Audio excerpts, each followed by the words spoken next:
Hello and welcome to Focus on Liberia. My name is Ansony, Sieh, the host of this program, The Hour of Politics, and you are watching Focus on Liberia. In this edition of Focus on Liberia, the topic is all the 9 years of the U.S. sanctions. If you are not aware, the United States government has placed sanctions on three of Liberia's top government officials in person of Nathaniel Magay, the Minister of Presidential Affairs, the guy who runs the Office of the Presidency, and also Bay Twewe, the guy who is the Managing Director for the Gateway to Liberia's Economy, the National Port Authority, and also Sema Serena Cephas, the Solicitor General of the Republic of Liberia. These are three serious able lieutenants of the president who've been slammed with massive sanctions from the greatest democracy and the most powerful government in the world.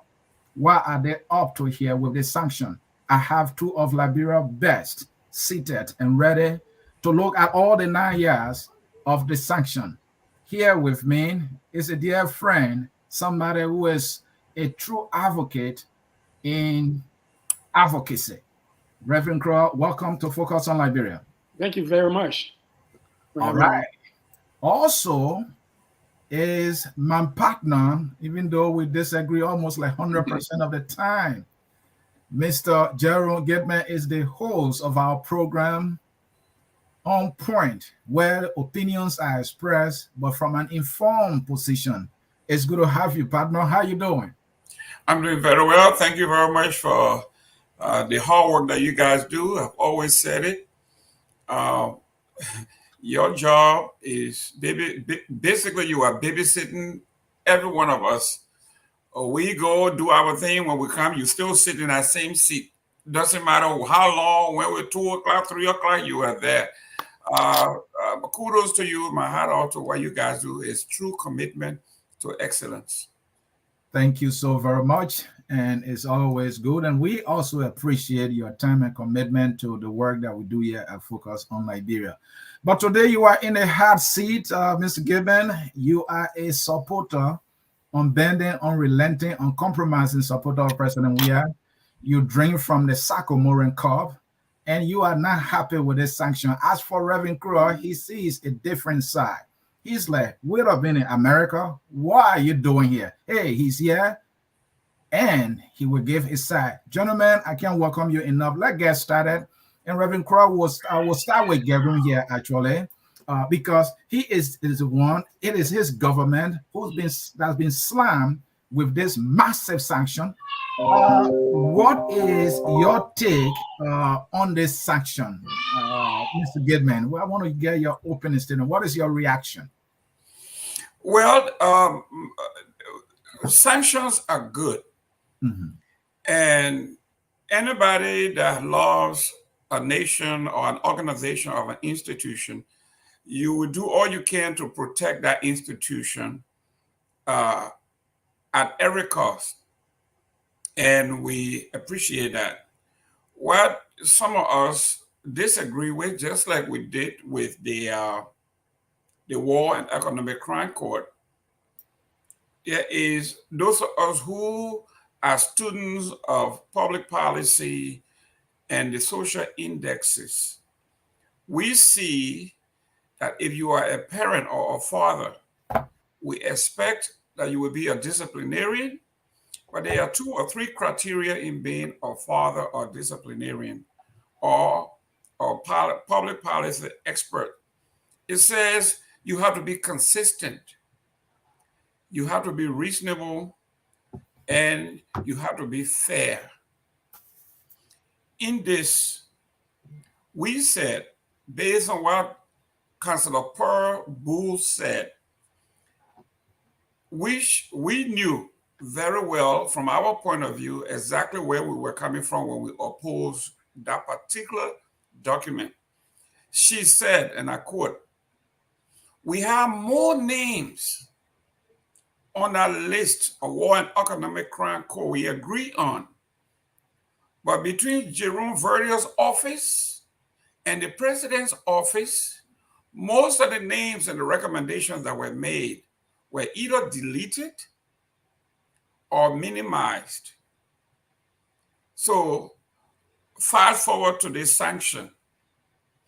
If you are going to sanction the Liberian government or people within the Liberian government, we expect that the sanction will be fair, it will be rigid, it will be consistent, and it will be reasonable. In this case, the United States government failed miserably. And I'm saying that straight. I'm looking at the U.S. Ambassador, Honorable McCarthy, in the face, and I'm telling him and I'm telling the State Department, as much as we respect for what you do, we have a lot of respect for what you do. This one, the American government failed massively. And are you saying that in the face of President Joe Biden as well? Are you saying that to the White House? And may I hear you again? Absolutely. Absolutely. All right. He said absolutely, in terms of fairness, in terms of consistency, the U.S. government has failed massively. The U.S. government is not treating his government, the proper government, fair. And he will provide details as we continue. We will bring in Reverend Croy here for his opening. Thank you very much. Sanctions, like sanctions against the government in Cuba, lasted generations and still continuing today. And sanctions have been imposed on Putin for his invasion of Ukraine.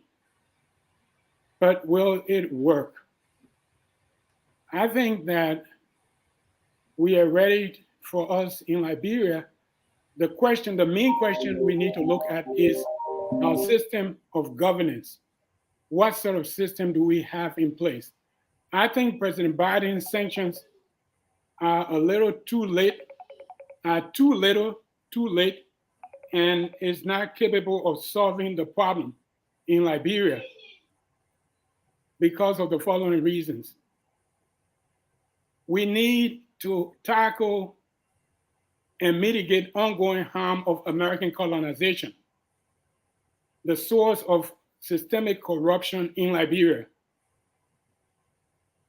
Elections of politicians in a broken and corrupt system has never really yielded what we desire and deserve as Liberians for the past 200 years. What we need is the rebirth of a new democratic nation. We need time to mitigate ongoing harm of American colonization with visa waiver for all Liberians to access education, employment, and business opportunities in the United States without visa restrictions, consistent with the Article 1 of the 1824 Constitution of Liberia. We need declassification of the 1990 racist cable that was sent from Washington to Monrovia, calling on embassy staffers to deny all Liberian visa applicants and grant visas to foreigners, including Lebanese and Indian business people. We need a full refund of the millions of dollars that have been collected from Liberians by the United States Embassy. And so we need today those Liberians who fled the war and are living in the United States. I know of a woman who left when she was only 12 years old. Today, she does not have permits to work in the United States. So the system we have in Liberia is broken and corrupt by design. And what we need is not actually replacing one set of politicians with another set. What we need is a brand new system designed by the people to guarantee justice, security, and equal opportunities for all. And it has to begin with the suffering Liberian population, granting them access to opportunities so that they, the people, will be able to build a country. Right now, what we have in Liberia since 200 years ago is politicians coming to start projects. They will be responsible for projects. Their salaries are higher than salaries of United States government officials.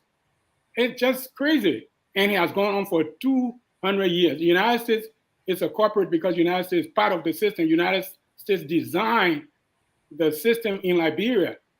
And so I think at this point, what we need to look at is not the same thing going back and forth. We'll put a little bit of sanction on a few people because every corrupt tree has roots. And the roots of Liberian corruption is in the system of governance that allow people to set their own salaries and benefits. A system that allows them to have so much power to appoint almost everyone in the country, from ministers to superintendents to everything else. This system is broken and corrupt. And what we need is not a slap on the wrist. What we need is not even election in 2023. We need a new nation. And the people need to stop putting their votes into continuation of a systemic corruption designed by the United States of America. And Reverend Crow, just before I start my major question here, just to be clear, you are saying we do not need sanctions because sanctions have never worked. You cited the example of Cuba, the one where Putin stays in power. He gets whatever he wants, even though I believe those sanctions are biting. You are saying we don't need sanctions for Liberia. We need things like policies. We need free visa for Liberians, money taken from Liberians in visa denial and all that. I mean, that's what we need, and we don't need sanctions. Is that what I'm hearing from you? Oh, no, I'm not saying that. I'm saying sanctions are good. Sanctions need to be imposed, but it doesn't solve the problem. It's like you have cancer. You have cancer, and you're trying to treat the cancer with Band-Aid. It doesn't work.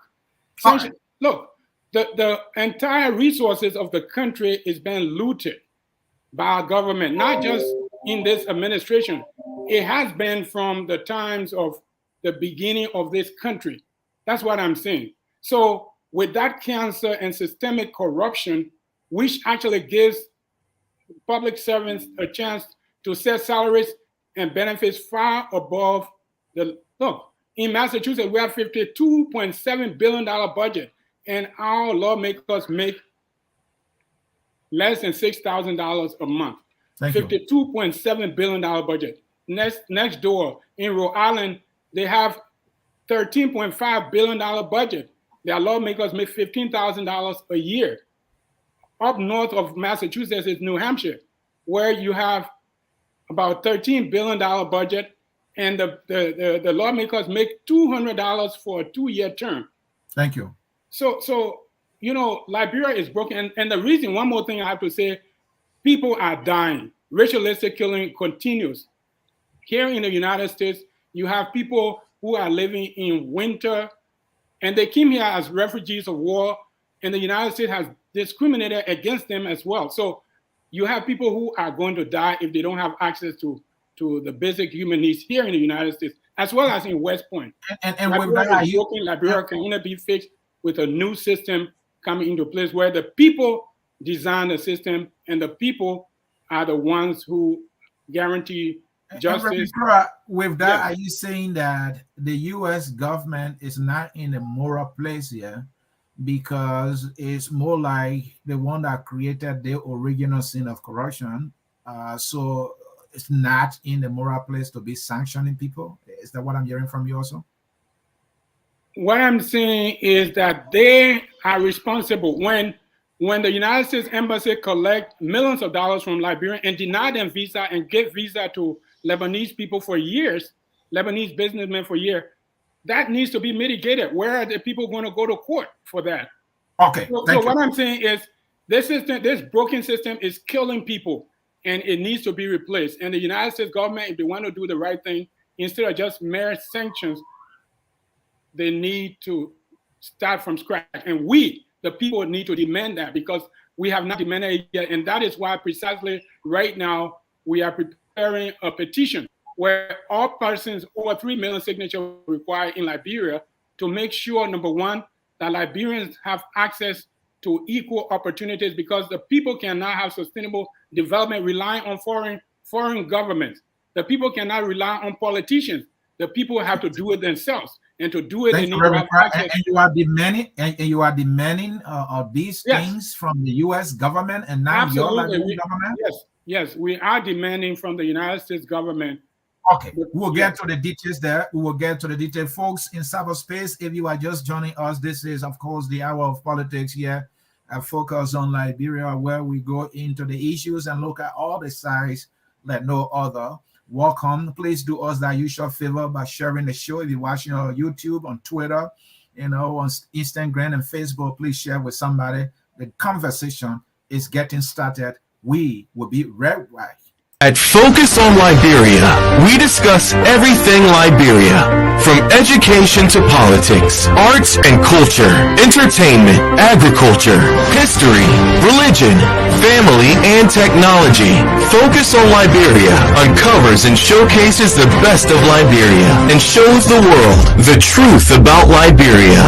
We educate, elevate, and promote all things Liberia. We conduct interviews, panel discussions, debates, and more. Tune in to Focus on Liberia on Facebook and YouTube and be a part of the stories that make up the news. This is Focus on Liberia, and I am Dennis Jah. And I am Ansony Sieh, and I can't welcome you enough. Gentlemen, let us get into the discussion here quickly. The issue about sanctions is serious, it's political. Reverend Choir is saying, well, sanction has not worked. That is not the best option for Liberia. The U.S. can do better than that. Mr. Gilman is saying these sanctions are not fair because the U.S. is not being consistent. They didn't do that to previous government, that were equally corrupt. Led my government. I don't know whether he's admitting to that, but I will leave it. He's here to defend himself. Gentlemen, let's get into the questioning here. First question: who benefits, if any, from the sanction? Is it America? Is it Liberia? Is it the opposition? Or President Weah? And I'm saying President Weah because, I'm believing that this man probably have wanted to fire some of these people, but because of the close name, he has not been able to do so. But this is an opportunity now, and now he's acting like he's the strong man here. And let me start with you, Mr. Gilman. Play the defense. Well, either way, Uncle Sam's benefits. Okay. Obviously. And how? When you listen to the ambassador, he says the United States spends about $150 million in training the LACC, the graft agencies, for them to do their work. And those agencies, from the Senate to those agencies, the senators, the House, they identify people that they felt were corrupt. And they send these people to the United States LACC. I'm talking about Miss Millie Cooper, the Elections Commissioner, Mrs. Brown. We're talking about LPRC. I mean, you name it. There have been tons of indictment by these agencies that are trained and sponsored by the United States. How come I did not see the names of either one of these people that have been indicted? How come I have not seen either one of those names that the United States itself, the trained agencies, just lately have indicted? What happens to some of these folks? What happens to, the ambassador said, well, Mr. Gilman, let me hold you there. You said the U.S. is to benefit because the U.S. has spent so much money, and I agree with you, that is a fact. The U.S. government, has been providing funding for the training of most of our institutions' staff. And it's like the money the U.S. have been spending, the U.S. not getting the results because our leaders are not implementing, those projects and programs as they should. So I would think the U.S. is at the losing end here. And you said the U.S. is benefiting in any way here. So tell me, you haven't given it to me yet. Well, listen to this. On this show, you in particular, you guys have been very, very critical and fair about corruption in Liberia. We're talking about you are going to be 6 years old. This station, maybe 4 going on 5 years. Yeah. So you preceded this administration. You were here before this administration came into being. No. We started in August of 2017. So Okay. that's about the same time the Right, administration. because this administration came into being January 2018. That's when they took the oath of office. Exactly. So you were there prior to them coming in, and you guys in your private settings and in your writing, you have always grilled the Liberian government, not just but early and then prior to that, you have always talked about the corruption, the ineffectiveness, everything that you guys have always talked about. But now that the heat is on, the Liberian people in the diaspora, you, everybody else, and we've thank God for the lobbying of Cummings and the opposition to bring a little heat to this. The United States now have decided to do, like Reverend Kruger said, do a little slap on the wrist and pick up 3 people that everybody, the opposition, will agree with and perceive to be corrupt. And that is the benefit of the U.S. government? Of course. So now the heat is now off the United States, because remember, we all been lobbying here for different reasons. So the heat is on. The ambassador came, he suspended 3 folks, or indicted 3 folks, or accused 3 folks, and so Uncle Sam now is being seen as the Almighty. That's correct. There you go. That's what he always wanted, right? There you go. Now Uncle Sam is now opposition that were putting the heat under his feet. Now they are coming and say, yes, Uncle Sam have done something finally. Is the opposition benefiting here? Let me fast here to bring Reverend Credit. Is the opposition benefiting here? I'm talking to you, Jerome. Please let Jerome. No. The opposition. You see, when those of us that grew up in the interior, in the farm, they say when you are traveling to the farm and you don't know the road, usually you run into hornet's nest and it falls on your head. This is what happened to the opposition. Opposition are not understanding the political dynamics on the ground. So they are lobbying in the United States. And once that particular sanction list came out, does this benefit the opposition? Give it to me straight. No, it didn't. Because if you wanted to say it benefited the opposition, then you should look on the ground and see what's obtaining at this point.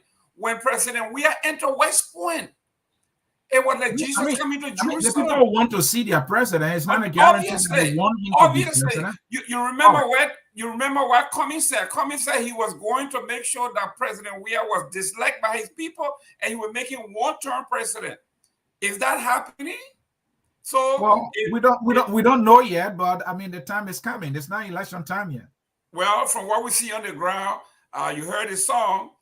Be careful what you ask for, you may get it. All right, thank you, Reverend Crow.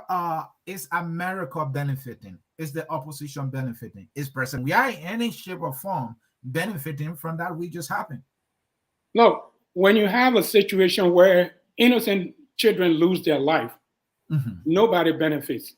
A 13-year-old girl in Pinzio called Princess was lost to ritualistic killing because of the high salaries and benefits of people in government. Nobody benefits.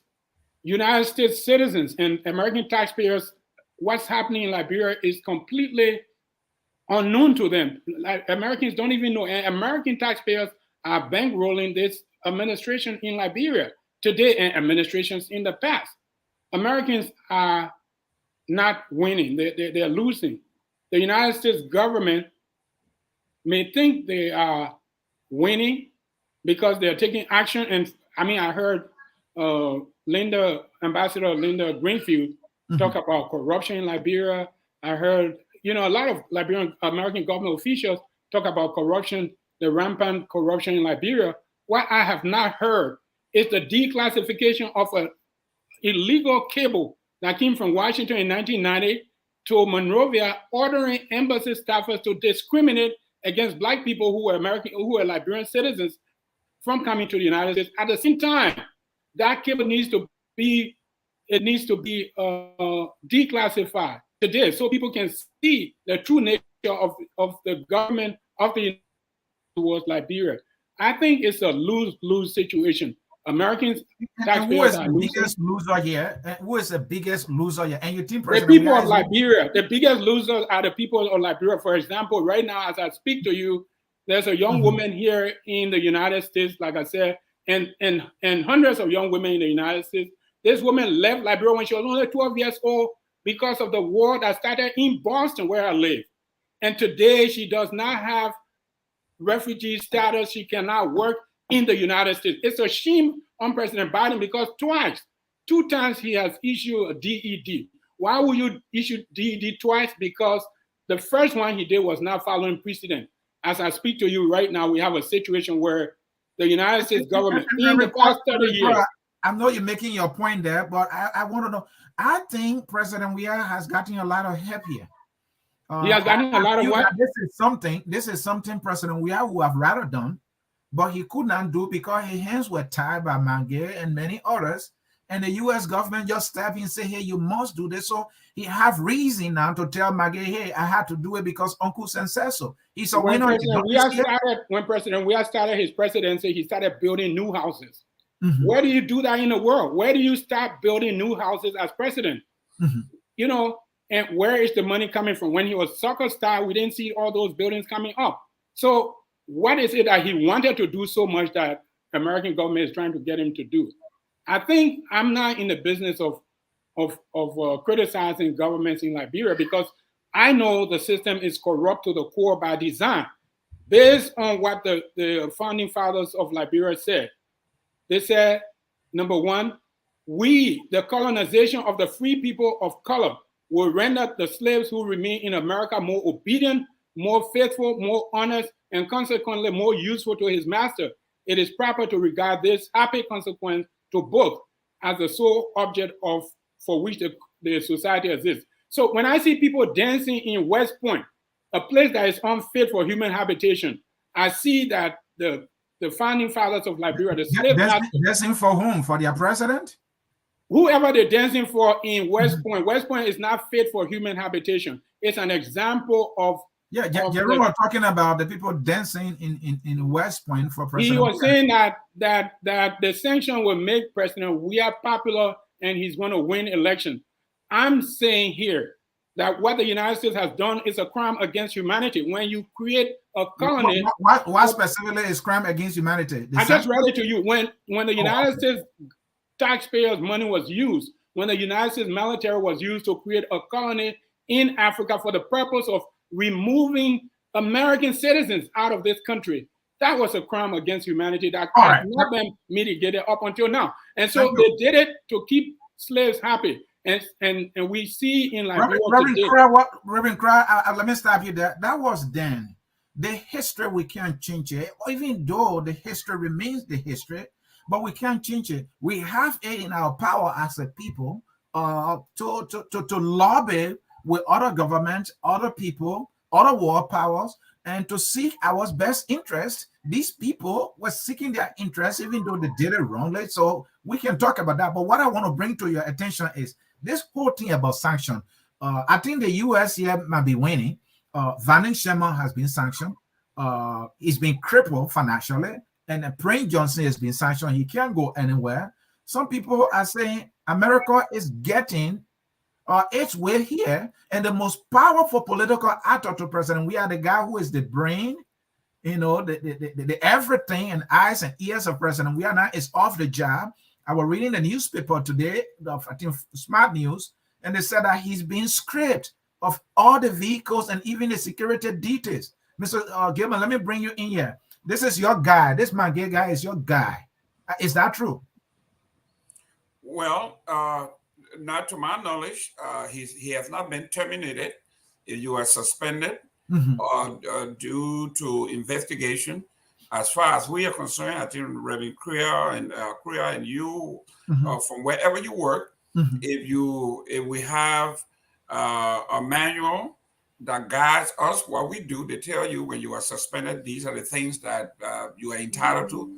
And you are fired, obviously they ask you to turn in everything that's within your possession to the company. That has not happened. So everything else that I'm hearing, fire with pay or without pay. This is your party we're talking about. You should have some information. No, but I do not have the policy and procedure manual. When you are suspended, there are two kinds of suspension. If you are suspended without pay, it is made clear. If you are suspended with pay, it is made clear. But these are politicians. You see, even when the ambassador was speaking, he was was it made clear? Because we got a statement from the president. It's It was a political statement, to be honest with you. It is as ambiguous as it can be, and everybody is Are you taking it. actually calling it a bluff or fake? No, listen, this is how politicians speak. It's like, that's how they speak. You can never put them in a rabbit hole. We are playing with fire here, or he's trying to be his own man here. There is no fire here. The mayor is the president of an independent state. And the Constitution said the power of the people of staff has been slammed with sanction, right? But the last time I checked, the United States and the Liberian constitutional crime are not transferable. So if you are my son and you are a drug dealer and you get arrested, or Reverend Kriya's son went out there and hit somebody with a car, they don't come to his house and say your son hit somebody, so you're going to go to jail for your son. So the crimes or the allegations are not transferable. And I quote, Magay said, I quote, wherever I go, the president sent me. So the president has sent him to Nimba, where he distributed millions. Basa, where he distributed millions.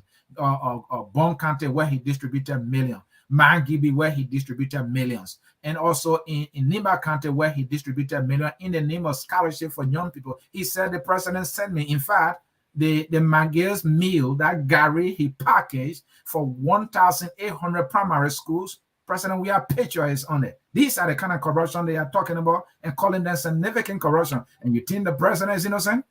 Well, let's identify what is corruption here. The president's project. There is a line item in the budget I call presidential line item, presidential project. And Darrell Dillon made it clear. He says, I will take the money as long as it's in the budget. It is not theft. I'm not stealing it, or I'm telling you, do not take anything under the table. So they have done that. They did the budget. They recasted the budget. And in that budget, there's a line item called presidential project.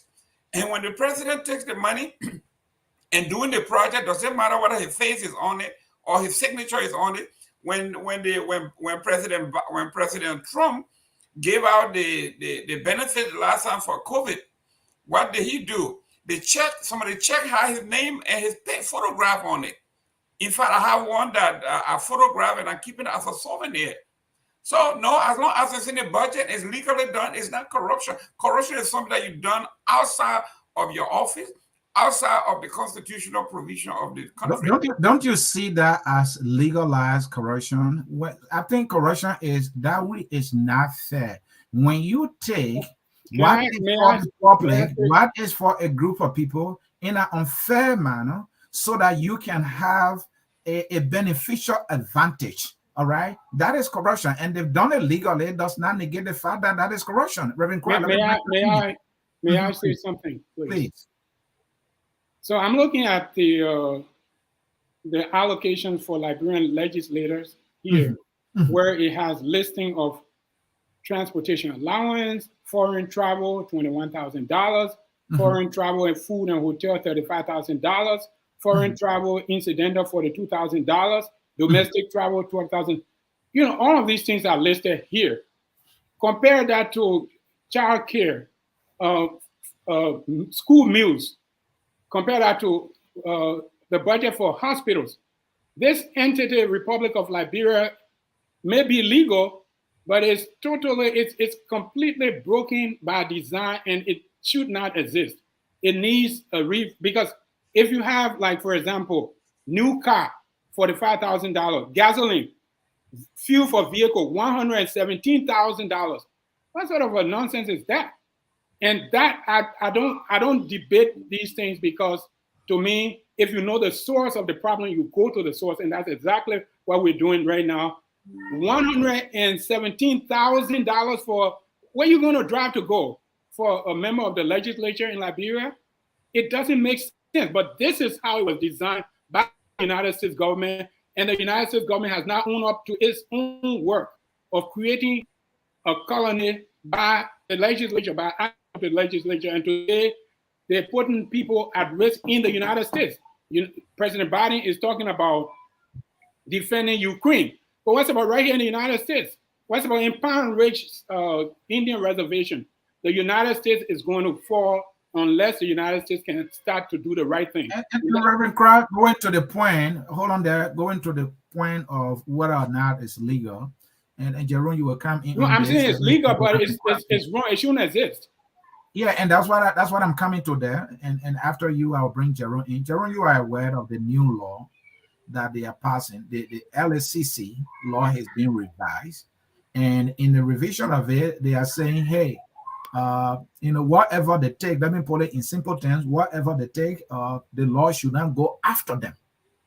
In as much as they are not flight raised, all right, their property should not be confiscated. They are making it legal. It's similar to the budget, where they gave themselves so much money and then they gave the people absolutely nothing. And you say, well, it's okay because it's budgeted. What I'm saying to you is that these people, they have become professionals in their corruption, making it legal so that it can be seen as okay or fair. That doesn't make it fair. Reverend Crowd, please speak to that and Jerome can come in. You are muted. I'm sorry. When you design a ship, it floats on ocean. That's the only thing it can do. For 200 years, we've been going to this place that was designed to be a ship, and we've been expecting to fly. It's not going to happen. This is not a country established to guarantee security, justice, and equal opportunities. It was designed to empower and enrich politicians, and the means of doing it is the budget, for example, and the laws that they make. Those laws are not there to protect the citizens, and no American taxpayer should be allowed to spend their taxes on that. The United States government, that's why I'm holding the United States government accountable for the corruption in Liberia, because it's by design.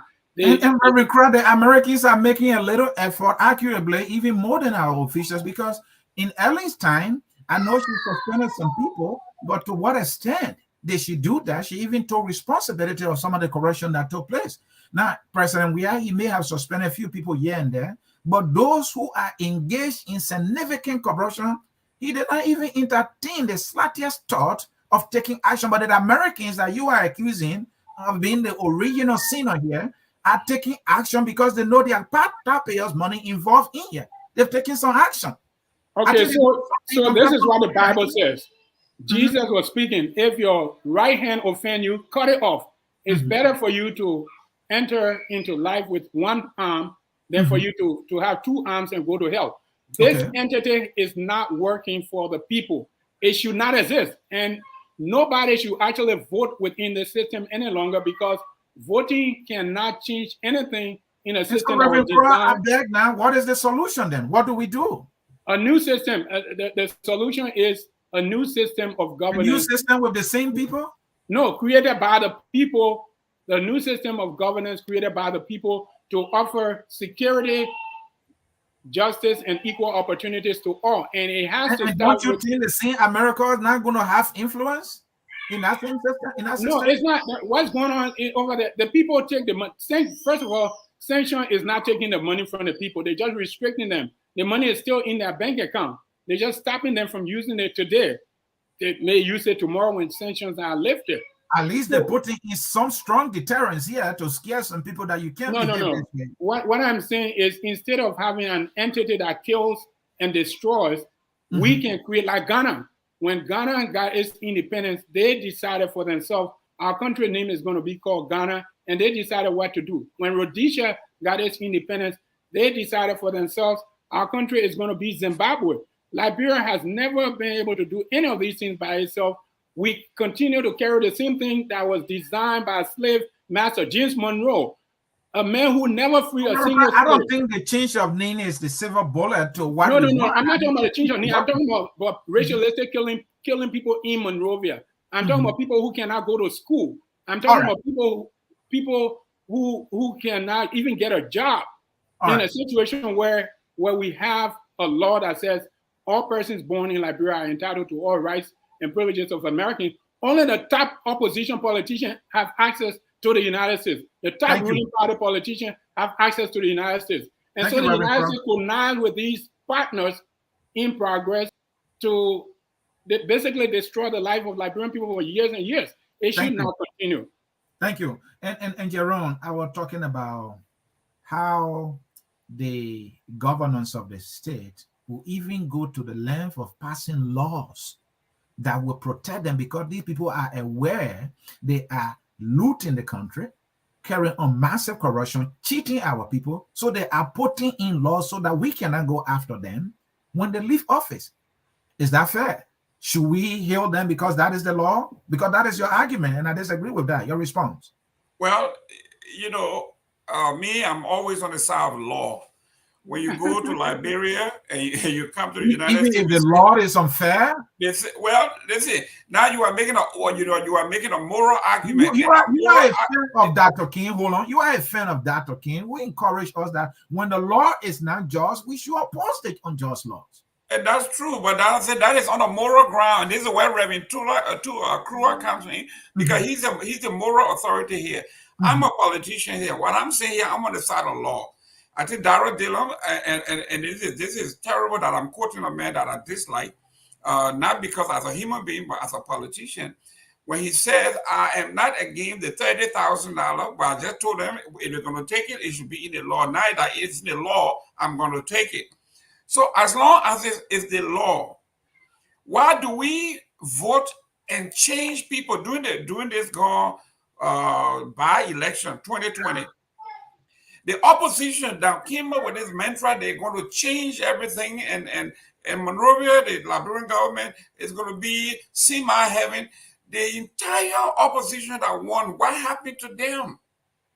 So what we are saying here, the politician will tell you, when you want to bring your moral argument, they tell you that, listen, politics is about interest. You will hear that from every one of them.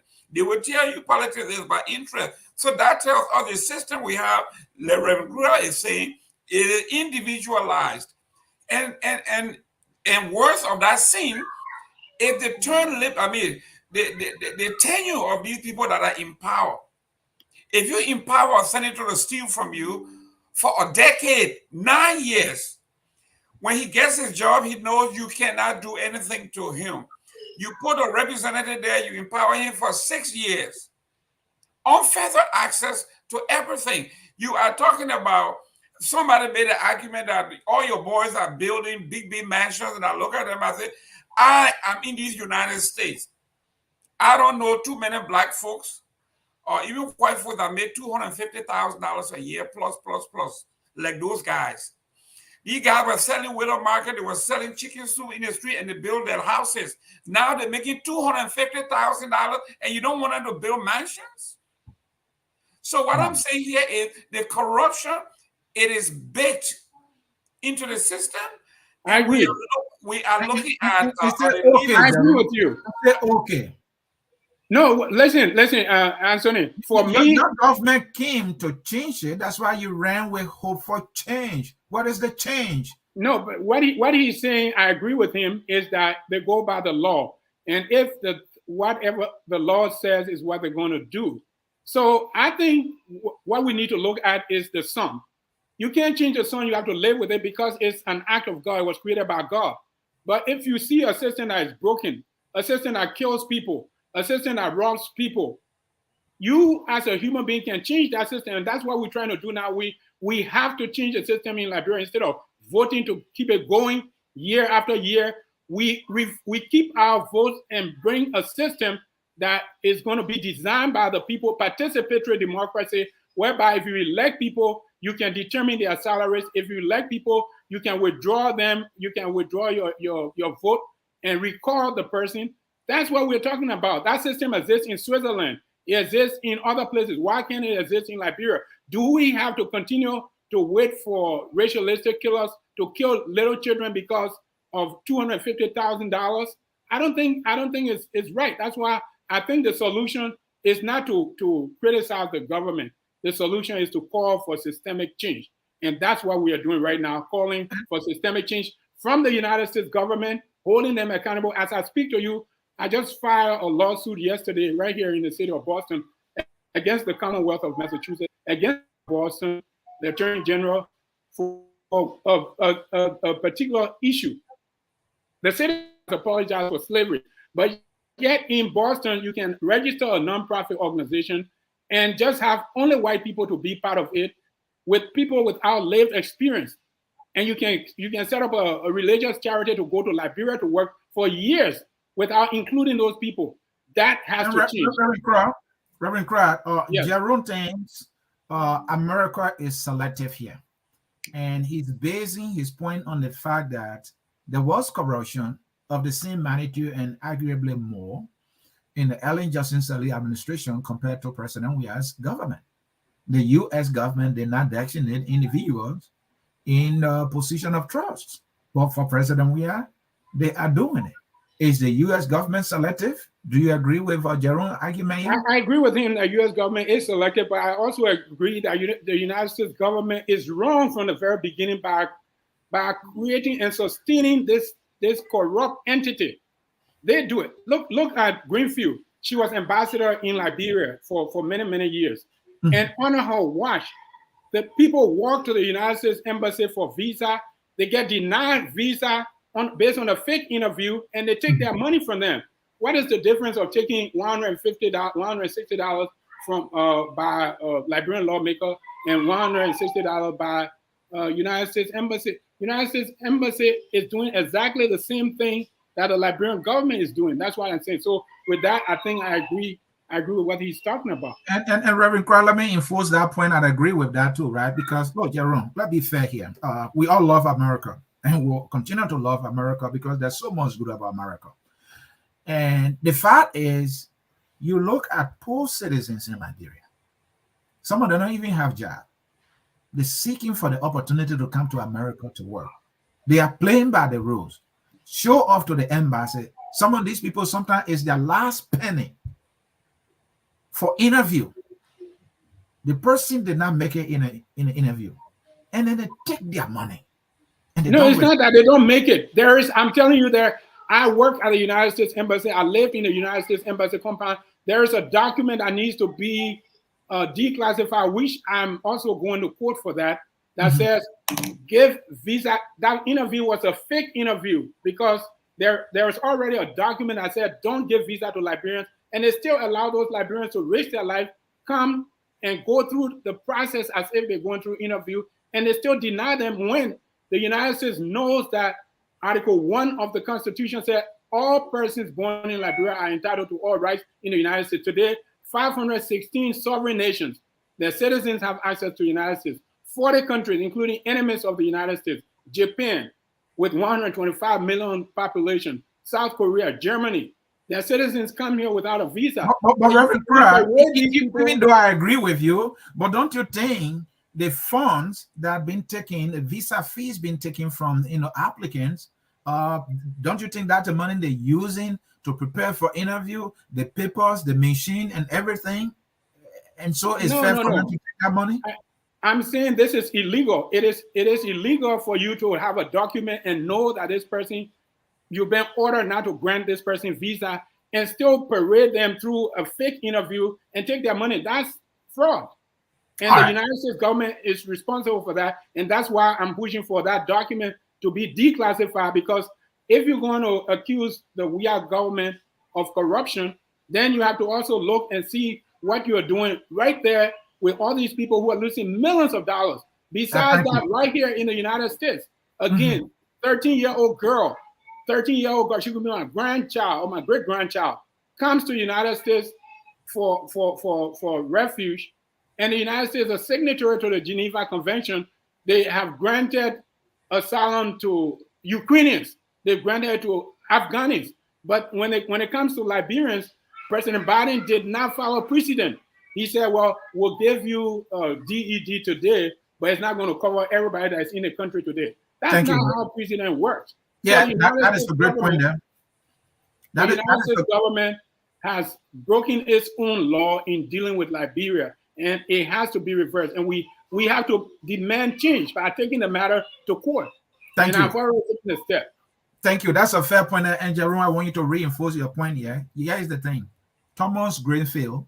Lena Thomas Greenfield, who is the current U.S. ambassador to the United Nations, was right there in Liberia during Ellen time. She and Ellen was just chewing chicle, and they were buddy. When these things were happening to Liberia, she did not muster the courage to speak the way she spoke. And this is a woman now who is like this moral voice, because Weah is in power and maybe he's not their type. I mean, I disagree with President. We are 100% of the time when it comes to government issue, but let the truth be told. Where was she when no car went bankrupt? Did she say a thing? Did the U.S. government designate any individuals because of that, even when held into responsibility?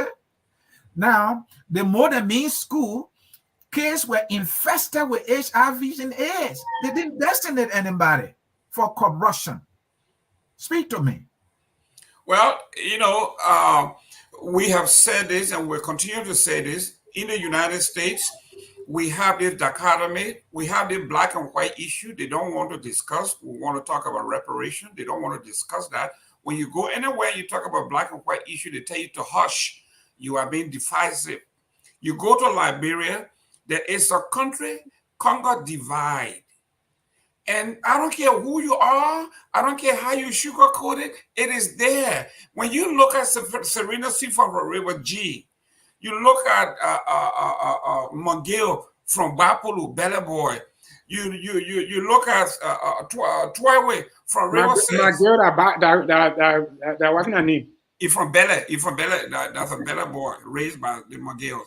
So you look at these folks. Then you look at you look at the Colemans, look at the Coopers, look at the Browns, and these people were indicted by the Americans themselves, their agencies, and they are not even mentioned. We're not talking about sanction. How do you think those kids that were running on the ground are saying, "Okay, I do not have to have a PhD. I do not have to be a physicist to understand what's going on here"? Here is Robert Selly stole 30 million US dollars. And the mother said, "I take full responsibility of my son's crime." The former port director went to the central bank, and withdrew 800,000 US dollars in one day. $800,000 where in the United States you go to a bank and withdraw that kind of money. And here we are. Liberians have to be honest. We have to be honest with ourselves.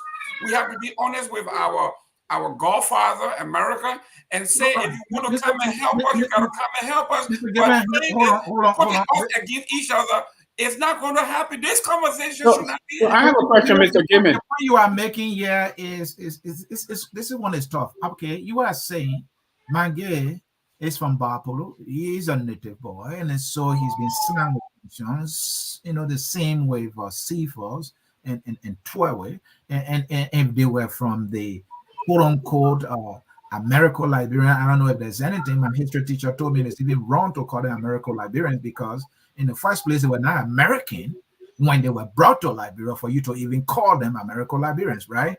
But the point is, you are saying they were targeted. They've been singled out because of their ethnicity, and if they were from the other side, they would not have happened. I mean, I can't find the logic that you are preaching here. But listen to this. You are just using a logical conclusion to amplify your side. No, Mr. For Mangus and these guys for the corruption they're being accused of. That's why you're doing. Mr. Sieh, all the opposition, all the lobbying. There are three names. Three. Jefferson Koji, McGill, and Tue. They want these three people out of their way. Cummings spent $180,000 to lobby against these three. Cummings was also awarded the highest honor by Ellen Johnson Sirleaf when she was government.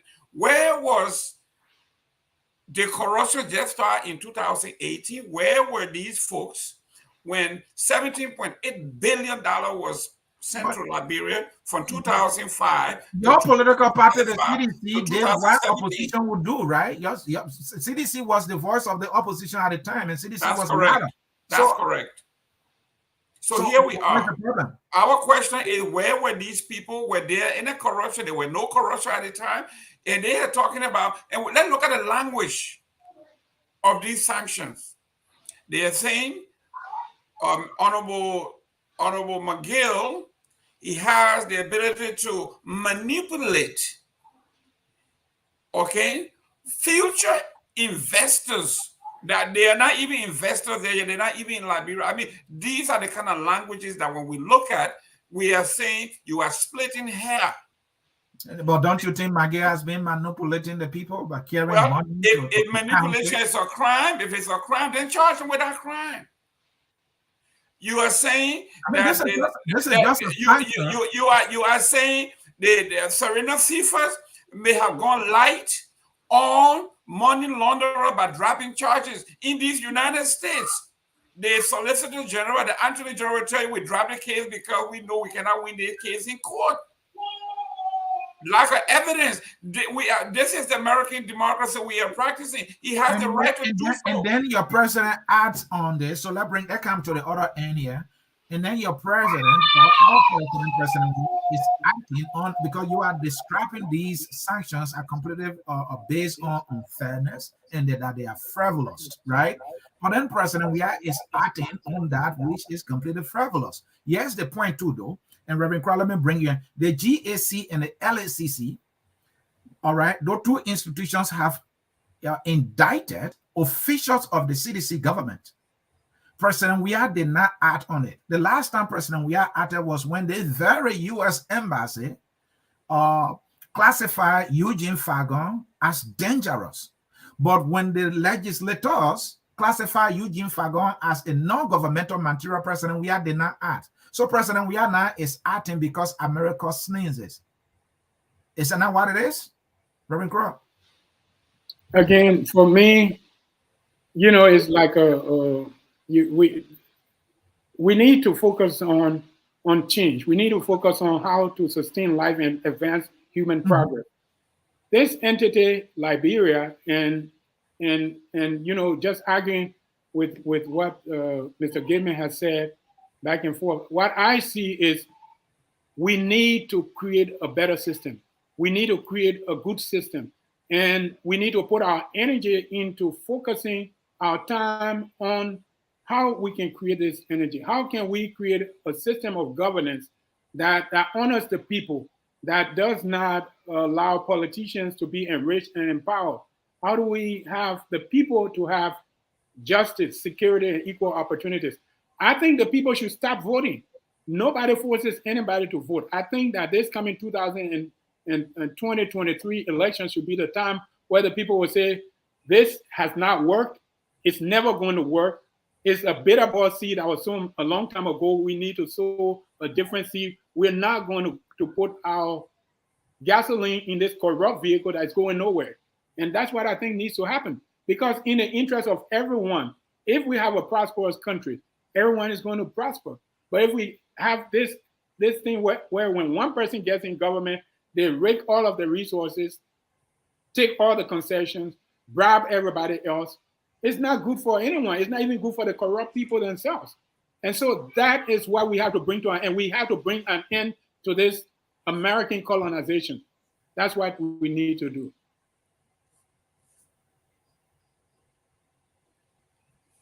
Mr. Gaiman, go ahead. Okay. We are talking about systemic corruption here. I think the international community, including the United States, told us that 66 of the most 68 concession agreements were anti-Liberia. 66. Can you imagine the ambassador said Liberia is endowed with its natural resources. When used properly, we should be out of the 10 poorest nation category. But yet and still, the 66 or the 68 concession agreement on all our natural resources were bogus. How corrupt can you be for any human being, any organization that does not give sanction to whomever it was that wrote those concession agreements? And you sitting here and we should buy the fact that you're saying somebody trying to manipulate future investors. I mean, I don't care how you look at this. Mr. Gaiman, you are trying to make it look like that is the only statement that is said. The accusing of bribery. All right.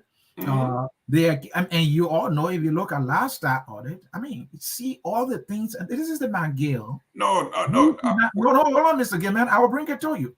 This is McGill, just barely 4 months into the administration, said that he got a $250,000 loan from a bank. When we did our investigation, it was a lie.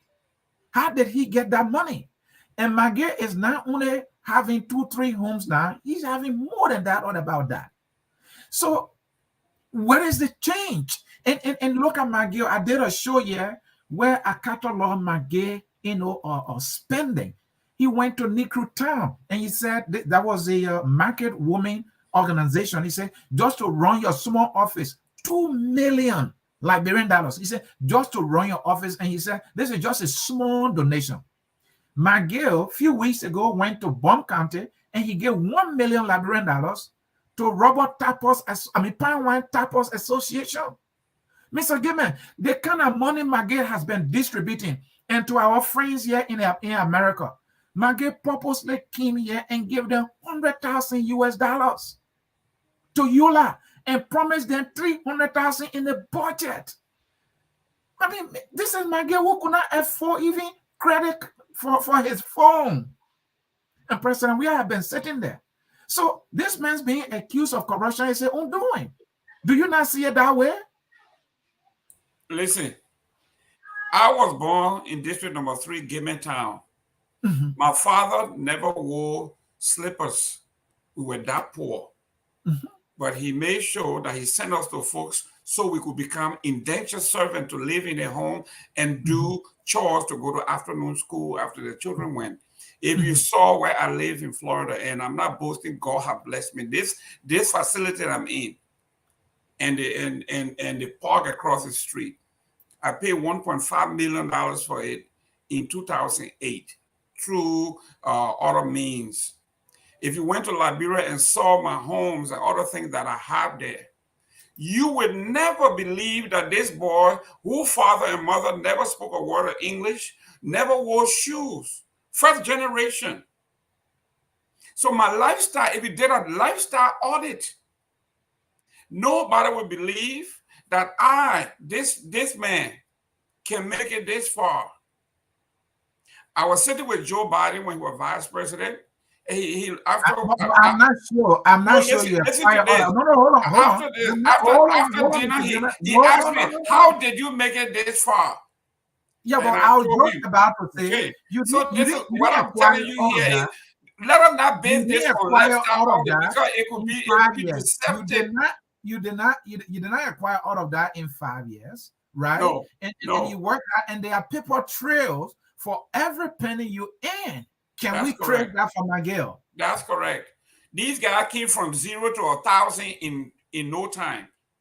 Okay, guys who were unemployed, from being unemployed, like the young man, like with the Dara Dillon we are talking about, to all those guys that are in the house, from making 0 cent to $250,000. It's even worse than what over the 9 years you're making $250,000. Just multiply that and see. So these guys are making astronomical. We talk about quantum leap from making no money to getting in the house and making $250,000. And I'm not sure you are distributing millions like McGill is doing. Are you distributing millions in Liberia? No. But look at the presidential project budget. They got what, $30 million US?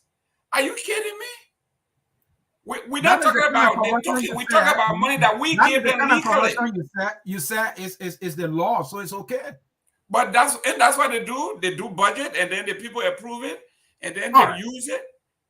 That's all right. Well, so coming to my point, question to you both for also bring the callers in here. And folks, if you are just joining us, again, welcome. Here's the number for you to call. We want to take your calls. We're not going to read comments. We want to take calls. We want to hear from you, gentlemen. This is my final question. President Weah has acted, right? We can make all the noise we want. President Weah has acted. He has suspended the 3 officials, so I really want to know, is President Weah handling that, which is a serious political nightmare on his hands? Is he handling this thing better? Is the suspension good enough? Is it in line with the gravity of what we're talking about here? Is President we are setting himself apart here, or is he acting because he's being made to do so? To be honest with you, the president has been very proactive on this. I think he did what he had to do. Mm-hmm. Everything is politics and optics. Mm-hmm. Okay. The reason that some of us don't take the Republican Democratic thing very seriously when they are fighting among themselves, we call them blue blood. They all go to the same Harvard, Brown, University of Massachusetts, MIT. Their children go to the same. They belong to the same country club. They marry within each other. They do that. Then when they come in public, we the regular folk, we think they are fighting and all of that. It's the same thing that's going on here. The ambassador is going to go out there, make this long speech, and then tomorrow they are going to go into basketball and play and all of that. And when he leaves, another group come on, and the system continues. And we are talking about a system that is totally broken. When I think 2004, when I spoke to Bromsky, Charles Bromsky, I told him, I said, can you do me a favor and I will support you? I said, if you can just dismantle the unitary system in Liberia, and we have even a quasi-federal system where we can do revenue sharing, where the counties get their money, some of the money remain there directly, where they have no interest in it. Cummings, he's an administrator, whatever that is. You have never heard him speak about dismantling that system that is killing our people. Nobody wants that absolute power. So what we are saying here is we are dancing here. They are making us to fight each other when the actual cake is being eaten by them. So let us be honest here. The system is right. Look at Liberia. 200 years, we do not even have a property identification system. If I ask you now, where do you live in Liberia, you will tell me you live behind somebody's tree or somebody's the store. And why aren't they fixing these things? Thank you. And Reverend Crowd, I want to know. I think he just made my point. Look. Yeah, hold on, Reverend Crowd. I want to throw this in here. The ambassador said, seize the moment. I think that was political on his part. The first thing is, I know you agree with it. It is America meddling in Liberian politics, or is it U.S. just acting on its national security objective here? And I want to also know from you, is the opposition seizing the moment? It seems to be the president is seizing the moment. I'm not sure of that because he's acted. The opposition, we have not heard anything from them other than empty statements coming from them. Who's seizing the moment here? So the country belongs to the citizens. Mm-hmm. And I think the citizens should seize the moment by just forgetting about voting at this point. As long as we have a corrupt system that was designed to enslave and impoverish people, we as human beings don't come here to live forever. So why should we go on with a system that was designed to kill, to steal, and to destroy? I think that the people should do it. And I'm working. I was just in Monrovia with a petition where we're trying to see how to provide equal opportunities for all Liberians by having Liberians to have access to equal opportunities in this country. I had people from Grand Bassa, 2 persons from San Quile, over 2,000 people sign up. The people are ready to discard this corrupt system. It's only the people who can do it. The United States government cannot do it, as they have said.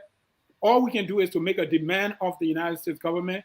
But the people are ready, and the people are going to end this system of slavery and poverty that was created by the United States government 200 years ago, and the United States government up to now has not mitigated this particular thing at all. And so that's what we have to do. We can't keep arguing about what's right, what's wrong with this crazy system. You know, we got cancer, but we're going to keep it. If your right hand offends you, cut it off and go to live and not go to hell with both ends. And I think that's what we have to do now. 2023, it's time to cut off this system of corrupt governance that empowers and enriches politicians. Thank you. We have to do that. With that, we'll take a break, and when we come back, we will be taking your calls. So we have the call number right there in the Facebook live feed, and we also had it on the screen, and even in the scrolling text below, you will be able to see that conference number. Please call, and we will take your calls after this break. Stay tuned.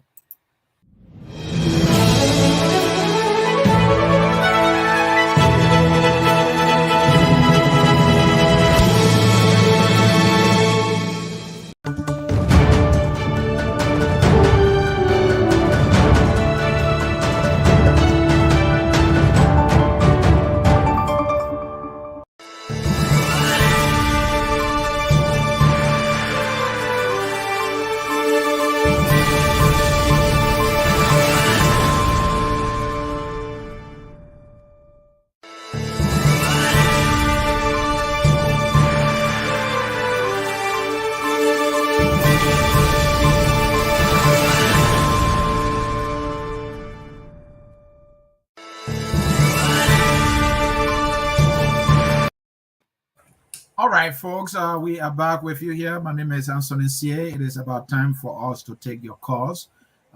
You should be placing your call now so that we can take them. We want you to participate. You heard from my guest. They were able to look at all the 9 years of this U.S. sanction against the of Liberia top government officials who President Weah has acted and suspended. I believe his hands were forced to do so. He would not have ever done it, but he did it. That he seized the movement. A friend disagreed with me. How is he seizing the movement? But he was put in a position to do something. He did something. The opposition were also put in the position to do something. Have they done something? They have done absolutely nothing. President Weah has taken action, even though that is not his own action, but he has taken it anyway. The opposition were also put in a position to do something. They were told seize the movement. Seize the moment. Is the movement just releasing empty statements? That is what they've done so far. Let us hear from you. Where do you stand? My name is Ansony Sieh, and I don't apologize for my opinions. Let us come to the cause here. We have somebody here to the caller phone number ending in 9819. Can you hear me? Caller, are you there? Hello? Caller with phone number ending in 9819. Are you there? Hello? All right. That caller seems not to be ready. Folks, if you want to participate, here is the number on the screen. Call 605-313-6004. Enter the code 791-403#, and you will be given an opportunity to speak. Are you there now? Can you hear me? Yes. All right, go ahead. Your name and where you joining us from? My name is Jacob Osaki, okay, and I'm calling from Washington, D.C. All right. You have a minute. What I want to say is, without due respect, I think this has been a very unproductive show. As a matter of fact, we got 2 guests on the show that took away from the topic. They spend more time talking about what the U.S. has done or what the U.S. has not done when our people are dying, and we should focus on what we can do as a people, as a nation, to change the situation. We're focusing more on what's going on in the U.S. When you look at the new Institute of School, our country failed again, and we are forfeiting another $500 million. This is embarrassing. This is honest, and it is disingenuous on the part of your guest. Can you do your part? Now that you have dealt with my guest, can you do your part? Please do what they failed to do. Please do it. Let us hear it from you. So what I would say is that the losers in all of this is the Liberian people. Okay? So the money that we're storing until they return, we lost. Okay? But the opposition did what they can only do, is to speak. They don't have the power to govern now. The power of governance is in the presidency, is in by the legislature, and they are the ones that are empowered to make a difference. So I don't think we should focus on what the opposition said, but what the president is doing. And what the president is doing is very weak. But if you ask me, the ambassador says seize the moment. He even used the word rise up, and I think he attached peacefully to it. So tell me, what can the opposition do? What can are you saying that the opposition way of seizing the movement is to write empty statement that the one that came from Cummins, the one that came from Unity Party, the one that came from Tiawan Gonglo, those empty and meaningless statements? Is that how people seize the movement? So what I would suggest is that let's not focus on what the opposition should do. Let's focus on what we Liberians can do. I think we should all. So what can you do as an individual? What can you do? I'm playing my part by creating the opportunity for us to talk. I'm going now. Go ahead, do it. I'm going, You're right? still dancing around the bush. You are blaming my guest instead of doing your own. You are criticizing my guest, and you are not saying anything here. Yes, my brother. But you just asked me a question, what can we do, right? Yes, go ahead, please. And what can we do as a Liberian, I think, as Liberians, is what I see you do sometimes, and we all need to do the same, which is educate our people. Educate our people. Because this is the only way we can seize the moment. Let the people understand what their responsibilities are, what their rights are under the Constitution, and what their responsibilities are, and let the people know that the change they want is inherent within the power that the Constitution gave them. So we should invest more time into our people, educating our people. I think that will make the biggest difference. The most impact. Thank you. Thank you. I appreciate your call. Please continue to follow us here and continue to call. Let me take another caller here. This one from Aliu Kamara. Aliu Kamara, please go ahead. Thank you, Ansony. Sieh, great show. Before I continue, let me just say, Mr. Gamer, I know your house in Florida. You don't live in $1.5 million in Florida. Let's establish that one day. Excuse me. Let me correct you there. I said my business facility. Excuse me. Let me correct you. I correct him after the call. No. Because I want to correct you because I said my business entity where I'm working from. I didn't say my home. So those of you from the other area, you don't speak with comprehension. I say home and park. Listening very carefully. It's up to the people to make an investigation on that. But I know you're not get money. But the thing is, when people say the opposition should seize the moment, opposition have limitations. They have limits as to how far they can go. They have to live by example. Morality, they are being judged by so many different moral standards, diplomatic standards, and how they're going to govern when they take over the gavel of authority. People say, why are the opposition just making statements? What should the opposition do? The opposition do not have the police. Opposition do not have LSCC. Opposition do not have the justice ministry. They don't have anything. What should they do? What do you want them to do? I want them to protest. I want them to protest. They don't have people to protest? Oh, okay, that's it. And then the opposition go out, protest, somebody get in the midst of that, and then cause mayhem, cause damages, and then the opposition is responsible. Opposition wants to bring war to the country. So the opposition are all cowards. They are all cowards. They are afraid.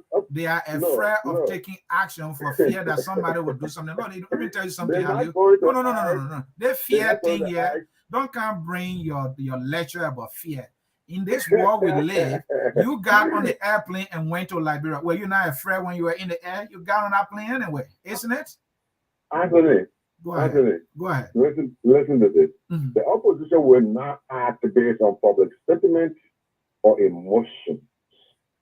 In politics, that's why you add on. Let me correct you, Aliu. In politics, that is the catalyst to shift the narrative. You want me to teach you 101 politics? That is why you need. Anthony, you're wrong.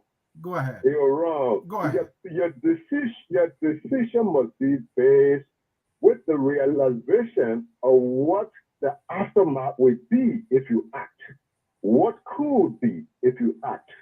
You know, what are the consequences of your action? Before you act, you think about all the of that. world power is telling you do something, you will have their backing, and you are sleeping. That's interpretation. I know where you're going with this, because your guy is sleeping, you know, and he will never take action. So you want to romanticize this discussion, but go ahead. You are good at that. I like you. You know, what I'm trying to tell you is, look, the opposition, they're acting. This is their role. Their role is to keep the public posted as to the government's, you know, mistakes and the things that the government is not doing correctly. All right. But the opposition responsibility is not to take people to book. The opposition responsibility is not to do the work of the justice ministry. And let me just say this before I leave the line. Mr. Gilman, George, we are suspending those people. We all know it's charade. We know if George Weah could suspend people, the agriculture minister would not be working by now. If George Weah could suspend people, in fact, the very managing director of the National Port Authority would not even be working now.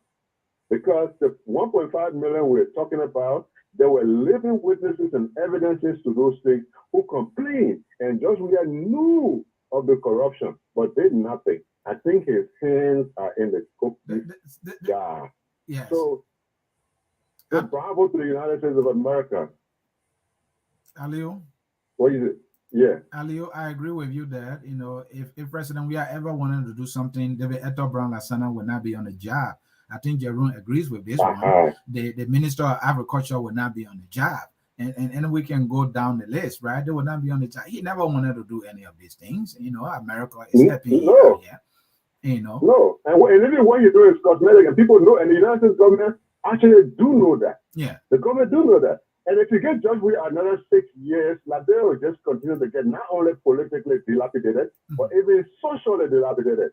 Liberia will go down the drain in every aspect. Morality will die.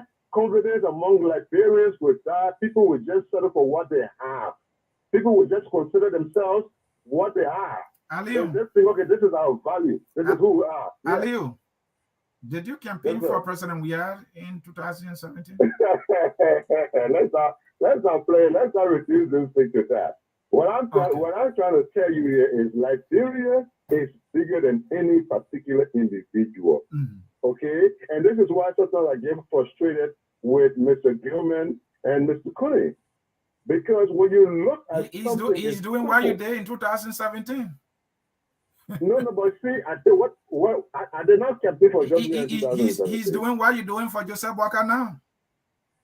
Okay, because listen, Joseph Walker is proven. Let's forget about Joseph Walker in this thing. Joseph Walker is tested and proven. We all know Joseph Walker. You know Joseph Walker. Okay?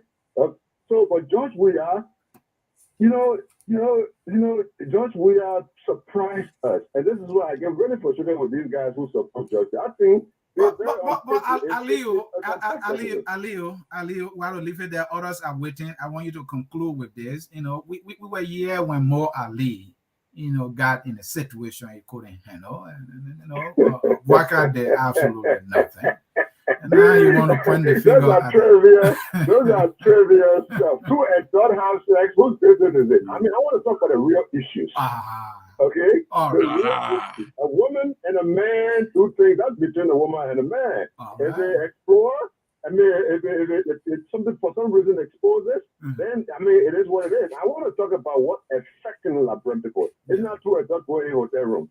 You understand what I'm saying? Okay. What's affecting Liberian people right now is the fact that there's a high budget coming out according to the tax collectors of Liberia, and it has no trickle-down effect on the people of Liberia. We see the United States rate being stable. At the same time, cost of living going up, that the U.S. rate does not go up, which means consumer spending is going down on a daily basis with no attempt by Liberian economists to work on those things. Those are serious matters we're talking about. Thank you, Aliu. Thank you so much for. Yes, sir. No, I was just saying thank you. So thank you so very much. I appreciate you, brother. All right. Mr. John Manglo, let us hear you, John. John, I hope you're not coming to deal with me again. I love when you deal with me, so do that. Well, good afternoon. Listen, my problem is in 3-4. I will deal with you separately. Okay, do that. The first I will start with is a guy like German. It's painful as a Liberian to listen to a Liberian who wants everyone listening to believe that his father was so poor that he couldn't wear shoes. I don't know where in Liberia he was, but he couldn't wear shoes. Because even my grandfather, who was born in the 1800s, wore some kind of slippers. But his father was so poor he couldn't wear shoes. But John, that happened though. That actually happened to a lot of people. Though. Listen, he managed to come to these United States, became somehow successful, and have the nerve to sit there and watch our so-called country people exploit their own people, and he defends it. Yeah. You need to give people a break with this nonsense of country Congo, because you need to identify the people you call country. Because if I was to say who are Congo, you, Mr. Gilman, are one of the Congos. Because these are the same people you call Congo. People who were taken from Africa, brought here, and sent back. So you brought yourself here. You more Congo than they are. So this nonsense of Congo country need to stop. When you people got nothing to say, you stop trying to manipulate the minds of the poor, illiterate, and the half literate. John, I agree with you 100%. This nonsense will stop. You sit down. A guy like McGill and George Weah and Twain and all these people exploit the country. I wish America was running under your kind of president, and I will see if you would have been here all this time. I will see if you have been proud to say, I got a $1.5 million home. You people are the dangers to that country. Of God like you, Gilman. Yeah, leave me alone. What you have for me to deal with me? Yeah. Pastor Clark, you are the kind of guys who got all the explanation for no solution. You want to talk about American laws and this and that, and nobody should vote in Liberia. So tell us how this thing will change. If everybody says I'm not taking part, how is it going to change? What kind of illusion is that? It's a protest, John.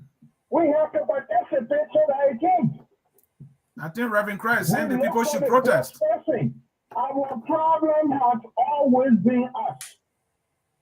The educated or so-called educated ones of us are so unpatriotic that instead of taking on the responsibility of making life better for our so-called poor people, our country people, we come and take our education to exploit them and make nothing at all better for them.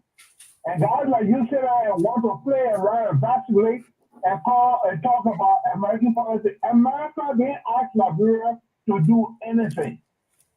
America takes their taxpayer money and spend it on Liberia, and they say, anybody use the money we give you, we will deal with them. And they have come out to say, we put sanction on these people. They're not asking Liberia to do investigation. They have done their investigation. They said they put sanction on them. It's a U.S. sanction. All they told Liberia, If you deal with those people, we're not going to deal with you. Liberia can decide what they want to do with them. And John, come to me, deal with me You go too. through investigation or you don't go through investigation, America don't care. John, what They you got know for who me? these We have to people go. are. They know what they do. They say if you deal with them, we're not going to deal with you. It is up to those who took the oath to protect the Liberian people to make that choice and say, you know what?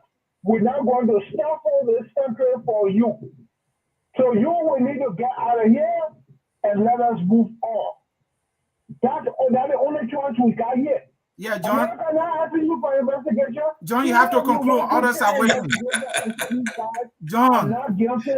John. America will do what they want to do to them. John, you have to If they don't conclude. like it, let them go to court in America. Let them sue the American government and say, I didn't do it and they lie on me. That's the only redress they got. John. And Ansony. Yes. You keep on, wait, let me finish with you first. Yeah, You deal with keep me. on since you be in this country, have you heard when the people see something wrong, have you heard them call opposition to come get on the street? They get on the street. That's your right as a citizen. When they killed George Floyd the other day, did they ask any politician to get on the street? No, they got on the street. The politicians came afterwards. They got on the street. The oppositions are too good, right? No, of John, the hold on, citizens John. of the country. John, hold on. You suffer it most. John, hold on, John. The opposition are so good. Oh, they are so good that they can't get in the street. They are so better than anybody. So they can't get in the street. Go ahead and deal with me. No. Don't misconstrue what I said. I'm asking you a question, John. I'm not misconstruing anything. I'm asking you a question. It's not their responsibility to be jumping on the street. It is your responsibility as a citizen to know that your taxpayer money Are the opposition people not citizens, John? Piss you off enough to get on the street. John. Stop looking for other people to do your work. John, when you're speaking, you have to listen to John. Ask us to take the first step. John. And we will do the rest. John. If the people John. Get on the street, everybody. John Mauro.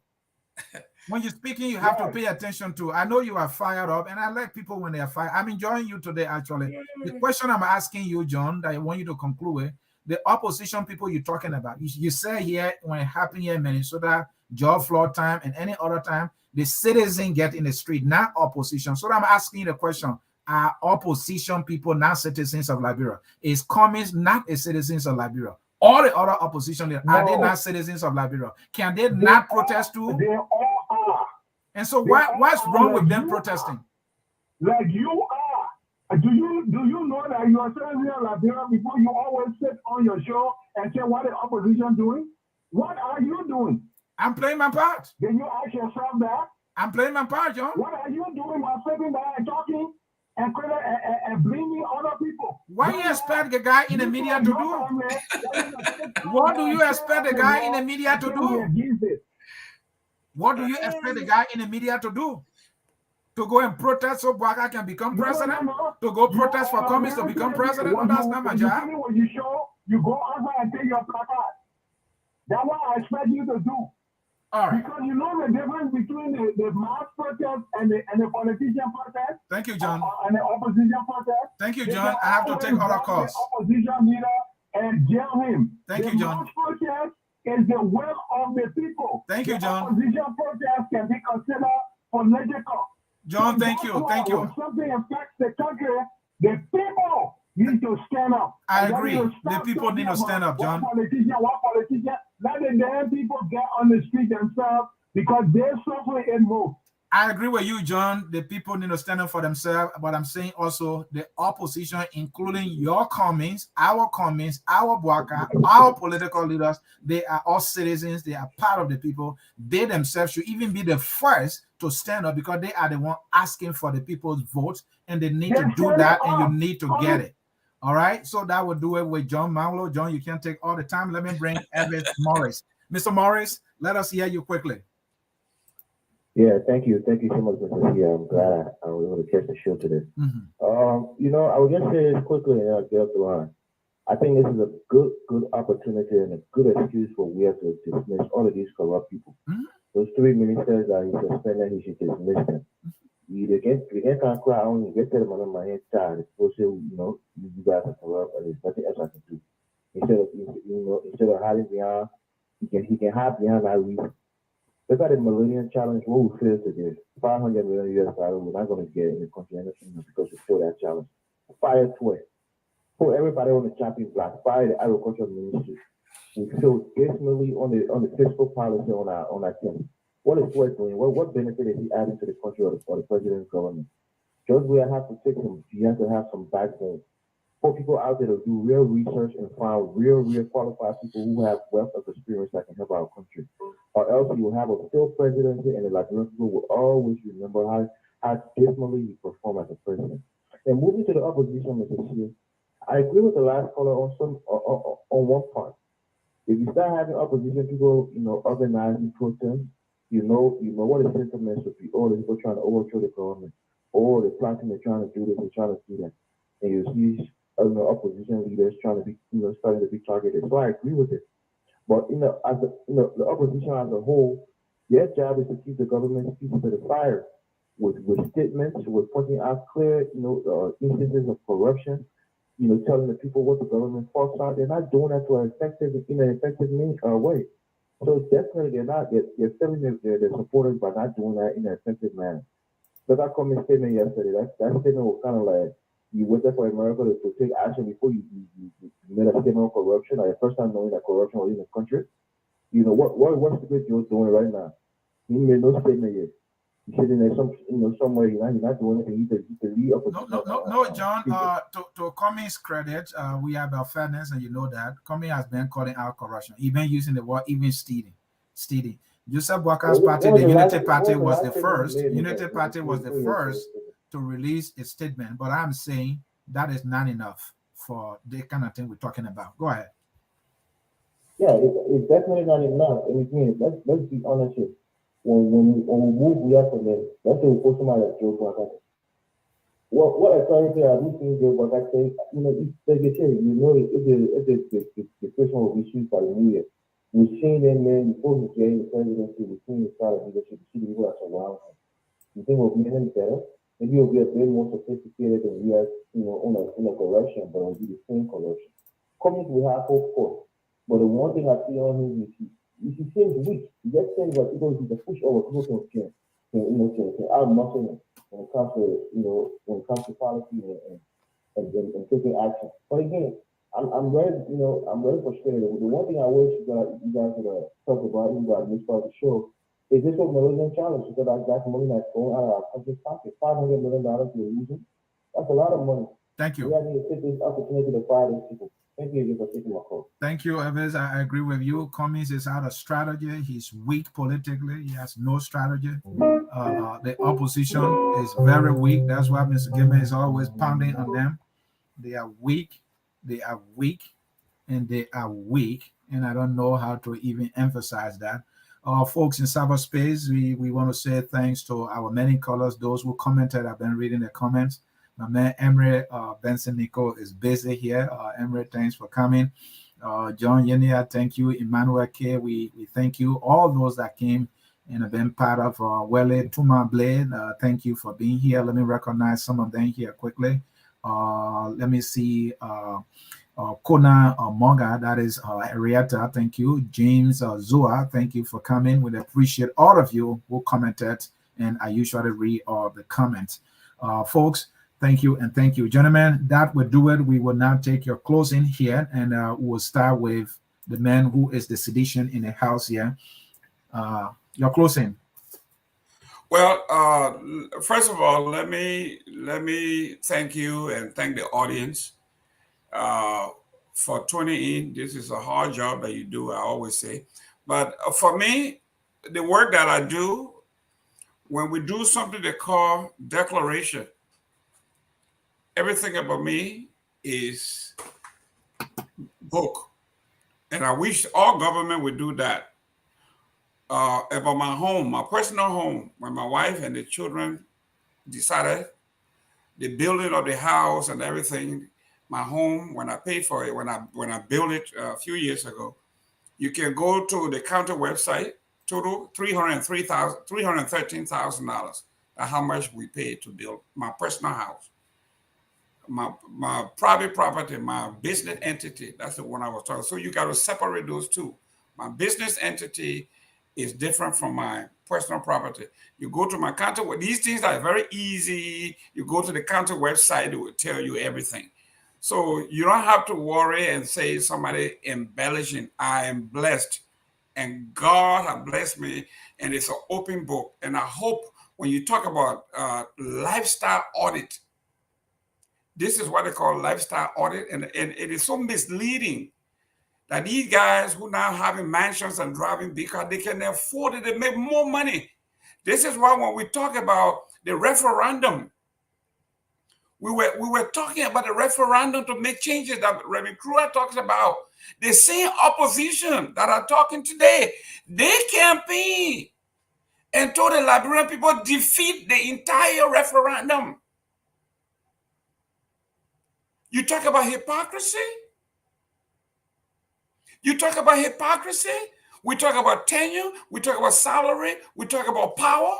All of those things were addressed in the referendum. The opposition campaigned 100% and they defeated it. You know what was the excuse? They said, if you vote for this, that means George Weah is going to extend his term and made everybody mad. And they kept them status quo. They're keeping their money. In fact, they gave themselves raises. So what I'm saying here, one of the young men talked about the Millennium Challenge. And the thing is that these things are in black and white. Liberia got hard marks on those things for me that are important. Yes, we should have gotten 10 out of 20 to get the money. But look, we got an increase. We put money in our healthcare and we got credit for it. Freedom of information. You can now go to Liberia and get what is it you want instead of coming here with your windows. Control of corruption. Say all you want to say. When you compare the previous administration to this, it's right here. We have done very well in controlling corruption. Political rights. We did exceptionally well. Civil liberties. We did very well. Access to credit for the poor. We did very well. Business startup in Liberia is better than ever it has ever been. We did very well in that. Gender in the economy, women, we have done exceptionally well in that. Land rights that can bring war, land rights, land reform, land rights. The international community gave us 77% in that. So my friend, yes, I would have preferred that I would get the Millennium Challenge, 250, 550 million, whatever the money, but we are getting there. Rome was not built in one day. Collectively, we are getting there. So what I'm saying to us here, if we're going to talk about reforming Liberia, we shouldn't just look at an individual. For you, your head for George Weah, President Weah supersedes everything. You don't mind if the country goes to hell. Reverend Kruger is talking about systemic change, and you don't want to listen. You want to talk about President Weah, an individual. And finally, the young men that talk about we should get away with this Congo and country thing, my friend, you are in denial. It is an issue. Congo is not an individual that walks around. They are not people. It's a concept like capitalism. You can't grab it. You can't catch it. But you have to observe it and deal with it. It's a concept. You can have a boy from Baklewye, from Bele Yala, that comes from Monrovia and get into the elitism, and all of a sudden he walks. Congo is not a person. It's a mindset. So when we are talking about these things, you guys don't understand the social psychology of politics and public policy, how it works. I hate to be professorial here, but my friend, thank you very much. This was a very, very important issue that we have to talk about. The sanction did not go well with me because it didn't go deep enough, and I think it's a bluff. And second, the reason we want these things to be retroactive, if you want to be serious, let go retroactively and deal with all of these folks, including the George Weah. But you cannot say, well, we'll go from 2017 like the Brunel report. We say, what is the cause of our problem in Liberia? You say, we don't want to talk about the assassination of the Crew Nation. We don't want to talk about the Bandi War. We don't want to talk about all of these things. We're just talking from 1979. You are putting a band-aid over us. So, my friend, if you want to discuss it, we are educated enough to know that our problem is systemic and it started from the formation of the nation, and we have to address it. If not, we're going to be here after George Weah. Thank you very much. Thank you. That was the voice of the man from the Sycamore Intro. Jerome Goodman is the host of On Point here at Focus on Liberia. Reverend Cry, you're closing, sir. Well, under our current system, first, the government has an obligation to protect its own citizens. Government don't exist to enrich and empower politicians.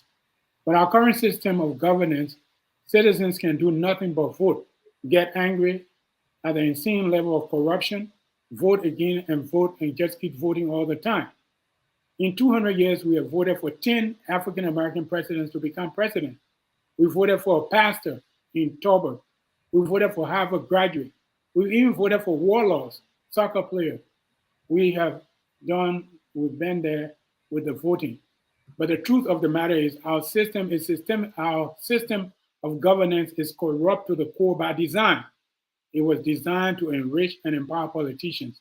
I just gave a quote earlier of what the founding fathers said. We got to be worse than crazy if all we do about the corrupt system is to keep voting and getting vexed and voting and getting vexed and expecting a political messiah to come in a corrupt system and change it. This system was not made by God. It was made by other human beings, and we too can create a new system. We've seen it happen around the world, in France, in the United Kingdom, even here in the United States. People create systems that they desire and deserve.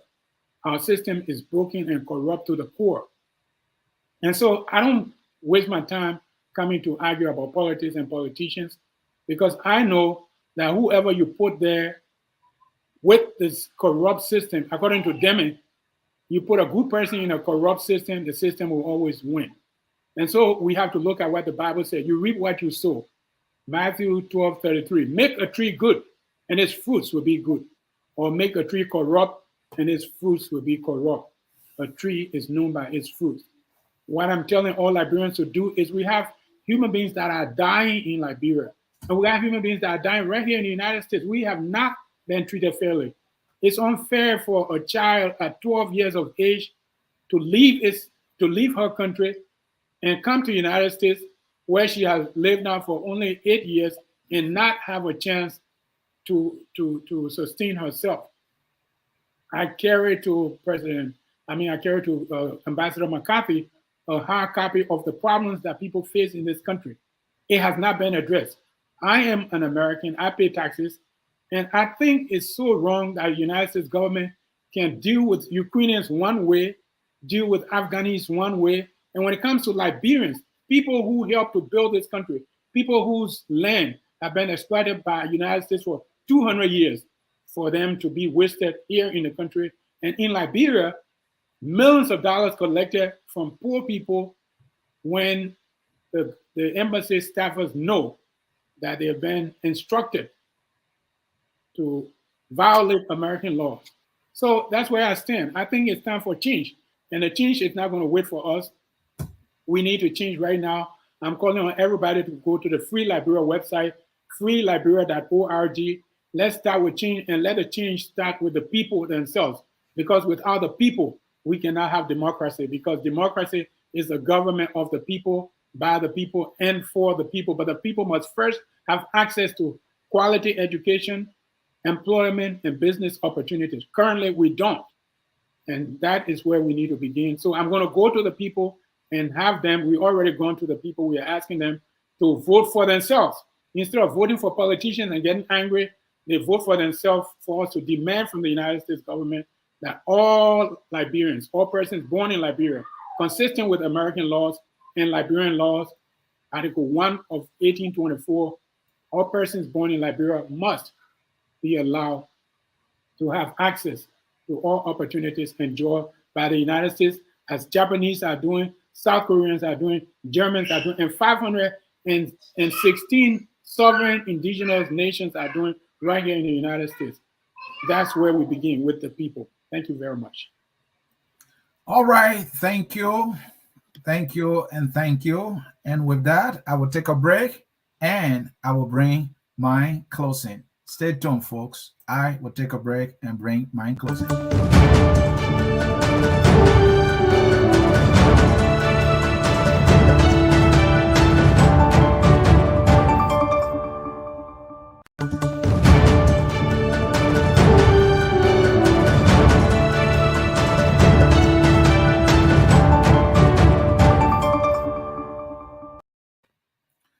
And so, folks, this is how I will close today's edition of the Hour of Politics.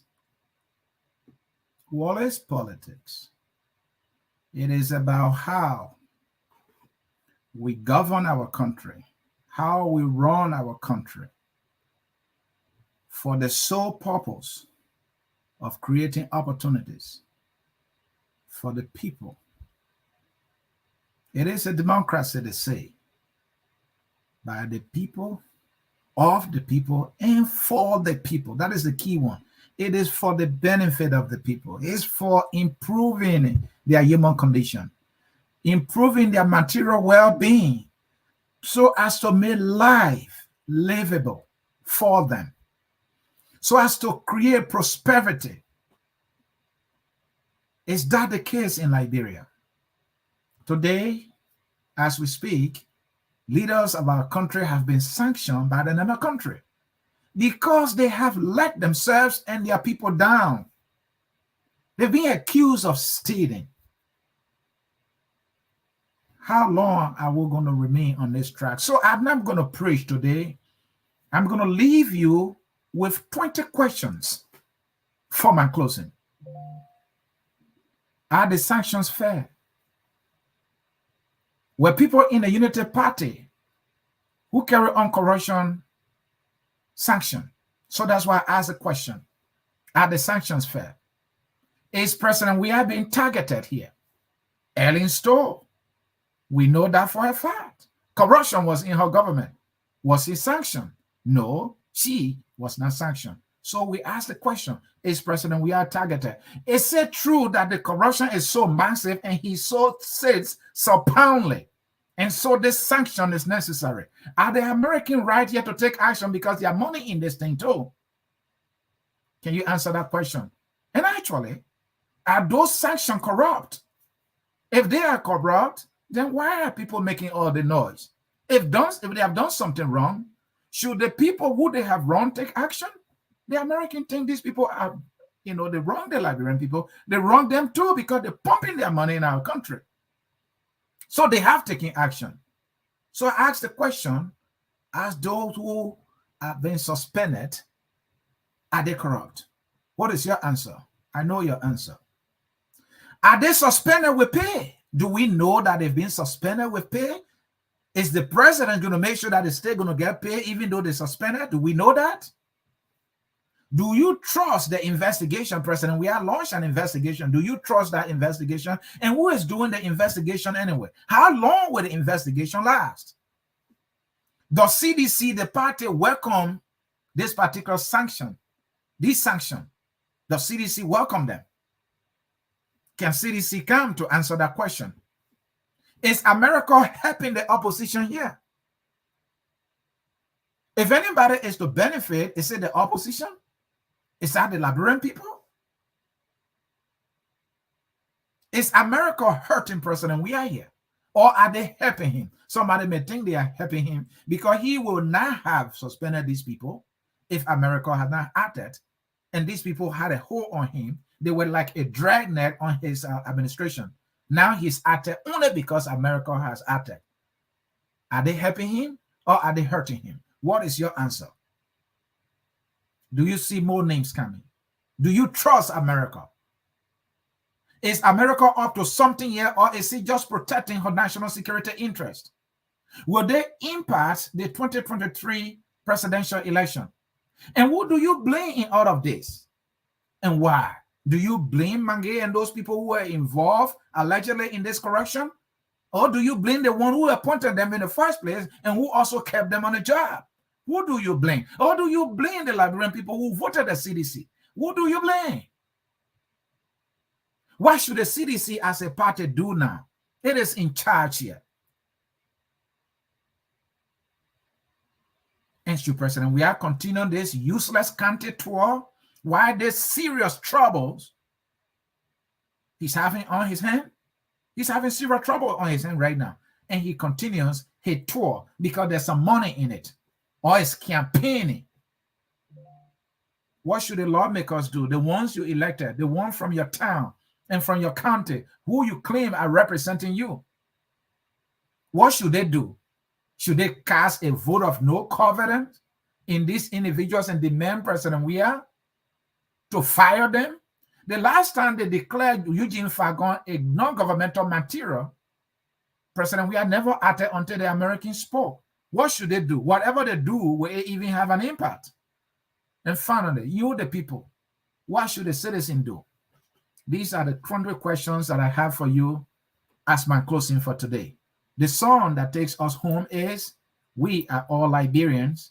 Maybe the fact that you are a Liberian, you will do something and you will not wait for these politicians, because I guarantee you one thing, they will never and ever act in your interest, but they will always do for their benefit. Just as you see the budget, we poke in it for McGill, for Bay 12, and all of them. They have nothing for you. So maybe it's about time that we agree with the American ambassador, seize the moment, and do something. You, the Liberian people, need to do something because you have no one to cry for you. I can only preach the truth that annoys gay men and other people, but that's it. That is my job. I have to leave you now. The song says we are all Liberians and it's taking us home. And until I see you again, on behalf of our crew here at Focus on Liberia, bye-bye. We are